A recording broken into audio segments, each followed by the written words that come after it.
Колесо на большой скорости ворвалось через закрытую дверь в здание заправочной станции на трассе М7 в Воскогорском районе. Машины с колесом не было. По счастливой случайности в это время никто не выходил и не заходил в помещение. Вскоре нашелся и его владелец, и фура, прямо на ходу лишившаяся одновременно двух колес. Почему и куда поехало второе, выясняла Алия Хайрутдинова. Он не доехал, он там как стоит, оттуда прилетело. Никого не слышал. Колесо, разбившее стеклянную дверь здания заправочной станции, повергло в шок как посетителей, так и персонал заведения. Последние были рады тому, что в этот момент внутрь помещения никто не заходил, иначе без пострадавших бы не обошлось.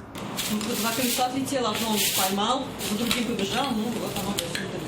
Владельца колеса вскоре нашли. Он стоял около фуры в нескольких сотнях метрах. Дальнобойщик вез щебень в сторону высокой горы. Недалеко от этой заправки колеса поехали отдельно от автомобиля в разные стороны. Скорость, говорит, была 70 км в час.